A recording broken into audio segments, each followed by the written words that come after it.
Bonjour, mesdames et messieurs. Du 17 au 19 juin 2025, Cotonou a été le carrefour d'échanges stratégiques, mais aussi de connexions économiques.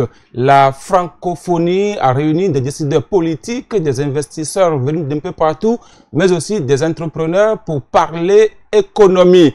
L'objectif de cette rencontre est de stimuler des partenariats sud-sud, nord-sud, pour faire avancer des entreprises, surtout africaines. Quels sont les impacts de cette rencontre pour le Bénin?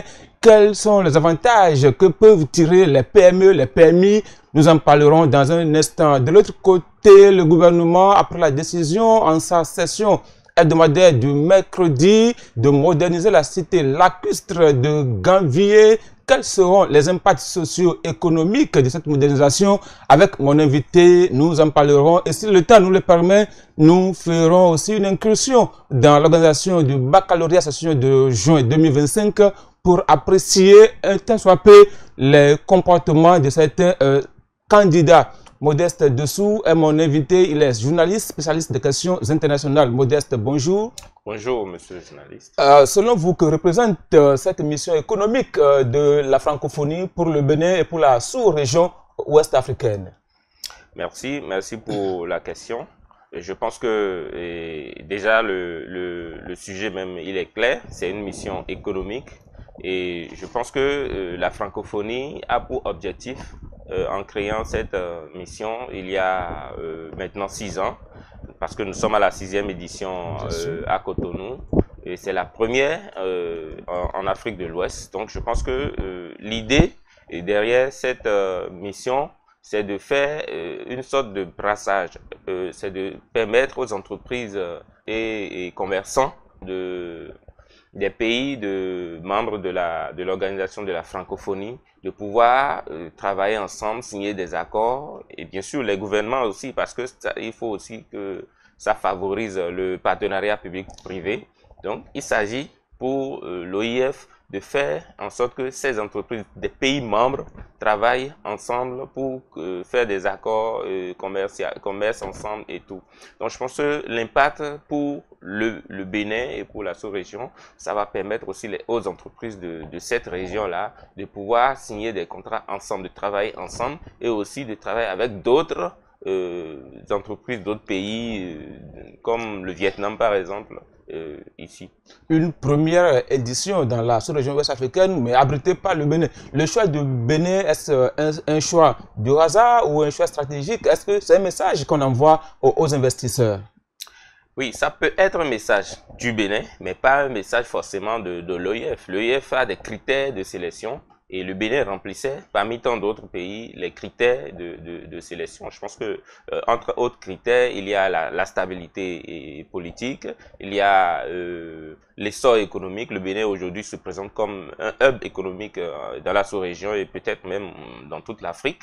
Donc je pense que, et aussi les transports. Vous savez, il faut avoir la capacité de gérer le transport, les déplacements de toutes ces entreprises-là, parce que c'est plus de 200 ou 300 entreprises. Quand on parle en gros, qui se sont inscrits pour participer à cet événement, les gens sont venus de peu partout dans le monde, de tous les continents du monde entier. Du coup, tous les critères, le Bénin remplissait les critères de l'OIF et le Bénin a été sélectionné comme tout autre pays aurait été sélectionné s'il remplissait les critères. Il y a eu 100 participants venus d'ailleurs et 200 participants du Bénin. Quelles sont les chances du Bénin de transformer ces rencontres-là en des investissements concrets mais aussi durables?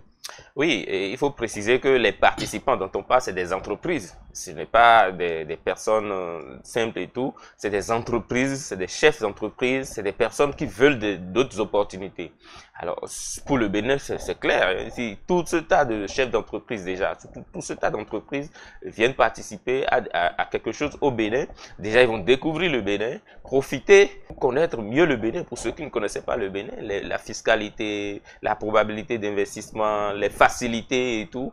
Voilà. Donc, il faut dire que vous le dites si bien, mais on sait que très souvent ces rencontres sont des vitrines diplomatiques simples, sans impact réel. Il ne s'agit pas de vitrines diplomatiques simples. La preuve, ce n'est pas un amas, un florilège de politiques qui se sont rassemblés. Il faut dire que ce n'est que des entreprises. C'est seulement à l'ouverture que les autorités se sont fait là. Mais là, c'est des entreprises qui se rencontrent, qui discutent. Il faut dire que déjà, il y a eu 4 contrats signés déjà. Il y a des entreprises béninoises, une entreprise béninoise par exemple qui a signé un contrat avec une entreprise libanaise. Donc, il faut dire que c'est des opportunités claires pour le Bénin de pouvoir attirer l'investissement. Et lors de l'ouverture, il a été dit que tous les participants auront aussi la possibilité d'aller visiter la GDIZ. Vous savez, c'est une structure quand même qui demande beaucoup d'investisseurs. Il y a encore de la place à la GDIZ pour que les gens puissent venir investir. Je pense que c'est une très grande opportunité pour le Bénin d'accueillir ce genre d'événement et ça va permettre aux entrepreneurs, aux investisseurs de voir que, bon, au Bénin, la possibilité d'investir, elle est bonne. C'est ça. La 6e mission économique de la francophonie qui se tient depuis mardi dernier au Bénin. Aujourd'hui, nous savons que la Chine et l'Union européenne se sont très bien enracinées en Afrique. Alors, quelles sont les chances pour la francophonie de voir ces idées économiques émerger face à ces grosses cylindrées qui existaient déjà sur le continent? Bon, déjà, l'idée, c'est de permettre quand même aux entreprises de converser en français, de signer des contrats en français, de discuter en français, de faire du business en français. Sachant que la langue la plus parlée dans le business, c'est l'anglais. Je pense que c'est déjà une opportunité. C'est des gens qui ont en commun le français. Donc, ils font du business en français. C'est plus facile de se comprendre, d'arriver à faire à signer des accords, à se comprendre les accords qu'on signe aussi quand on parle la même langue. Après, écoutez, ce n'est pas forcément, l'idée n'est pas de détrôner tel ou tel. L'idée, c'est de faire la promotion des investisseurs de l'espace francophonie. Donc, je pense que c'est une très bonne chose. Ce n'est pas une concurrence. C'est bien qu'il y ait d'autres investisseurs. Vous savez, et pour un pays, pour le développement d'un pays, ce n'est pas, on ne va pas privilégier d'un pays ou d'une région. Hein, je parle dans le cas général. On ne privilégie pas un pan de l'économie, un pan du développement. On privilégie le global. Je pense que si la francophonie s'y met, c'est de bonne guerre, c'est une très bonne chose, c'est un plus en fait. Peut-être une dernière question, la francophonie c'était la promotion de la langue française, mais qu'est-ce qui l'a obligé à faire un glissement sur le terrain économique à votre avis? Oui, c'est ça, comme dans toute association, dans tout regroupement, il faut évoluer. Donc, je pense que c'est ça, l'idée, c'est d'évoluer. C'était devenu une organisation politique. Après, celle de promotion linguistique, c'est devenu une organisation politique. Maintenant, elle a évolué, elle devient aussi une organisation économique qui offre des opportunités à ces pays membres. Vous savez, vous n'allez pas vous réunir parce que vous parlez la même langue. Supposons, hein, en Afrique ou au Bénin, vous vous réunissez parce que vous parlez tous le fon, une langue du Bénin. Donc, vous parlez tous le fon. Ben, écoutez, il faut trouver quelque chose pour développer cette association, ce regroupement, sinon ben, ça va devenir avec le temps amorphe. Donc je pense que c'est ça, c'est l'idée derrière cette... Les petites et moyennes entreprises béninoises ont-elles la capacité, la carapace nécessaire pour pouvoir saisir ces opportunités que leur offre la francophonie à travers cette mission? Oui, bien sûr. Vous savez, ce n'est pas forcément l'idée n'est pas forcément que ce soit des grosses entreprises qui commercent ensemble. Vous pouvez être même une start-up, vous pouvez même comment on dit, en idéation. C'est-à-dire, vous avez juste une idée à développer, il y a des investisseurs. Les chefs d'entreprise, eux, ils veulent investir. Les entreprises cherchent des opportunités dans lesquelles investir ou dans des territoires dans lesquels mettre leurs entreprises. Je pense que l'idée, ce n'est pas forcément que ce soit de grosses entreprises où on met de gros sous. C'est vrai que les contrats signés sont quand même, beaucoup ont signé des contrats avec de gros sous et tout, beaucoup de millions de dollars.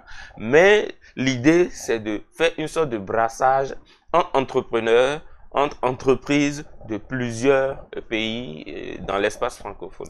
Pendant que des connexions économiques se nouent de l'autre côté, il y a aussi le gouvernement qui a pris une décision, on dirait une bonne nouvelle, de moderniser la cité lacustre de Ganvier Modeste dessous que vous inspire cette décision du gouvernement, peut-être, on dirait enfin. Oui, enfin, véritablement, parce que depuis 2016, hein, depuis l'arrivée déjà du président de la République, de cette équipe gouvernementale, je dirais, l'idée était déjà donnée, le top était déjà donné, Ganvier allait être modernisé, Ganvier allait devenir quelque chose de mieux que ce qu'on a vu. savez, depuis toutes ces années, Gambie était quand même quelque chose qu'on vend à l'international, avant même que tout ce qu'on a aujourd'hui en termes de tourisme ne soit implanté. Mais Gambie a été vendu tel quel. Maintenant, il s'agit de faire en sorte quand même que ce que nous vendons, dès que le touriste il vient, même dès que le Béninois lui-même ira là-bas, il se sent plus à l'aise. Donc l'idée, la décision du gouvernement, ce n'est que ce n'est que du pragmatisme en fait. C'est la mise en forme, la prise de forme d'une idée qui a été émise depuis plusieurs années. Et donc je pense que c'est enfin quoi, on dira enfin. Alors après ces travaux annoncés par le gouvernement, qu'est-ce qui va concrètement changer au niveau de la cité lacustre de Gambier? Oui, bien sûr, vous savez, quand on prend un peu Cotonou, Cotonou a été modernisé, Cotonou, il y a beaucoup, et ça a changé. Tout le monde parle de Cotonou, tout le monde vient à Cotonou, enfin, il y a beaucoup d'autres villes, hein, ben, j'ai pris des exemples de Cotonou, spécifiquement, ce n'est pas forcément parce que c'est Cotonou, non, mais c'est vrai que au Bénin, quand vous allez n'importe où, vous venez à Cotonou aussi, vous avez des endroits à visiter. Avant, quand vous venez au Bénin et vous descendez à Cotonou, vous êtes obligé de commencer à aller à l'intérieur du pays d'abord, avant de commencer par voir le pays tel que vous voulez le voir. Maintenant, vous pouvez visiter aussi par exemple Cotonou parce que ça a changé. Il y a une modernisation, il y a beaucoup d'infrastructures qui ont été mises en place. C'est la même chose. Lorsque vous allez à Gambier, ce ne sera plus genre seulement un tour, une visite et tout. Bon, on prend la barque, on visite sur l'eau et tout, on va manger et puis on revient. Ce sera plutôt d'autres activités parce qu'il y aura des infrastructures. Vous savez, c'est les infrastructures qui développent une région, une ville ou un pays. Donc voilà, plus il y a d'infrastructures modernes, plus il y aura des idées d'investissement de privé, des hôtels et beaucoup d'autres choses. Mais qui parle d'infrastructure, de modernisation, parle aussi certainement d'impact économique. Alors quels seront les impacts socio-économiques lorsque ces travaux de modernisation iront à leur terme?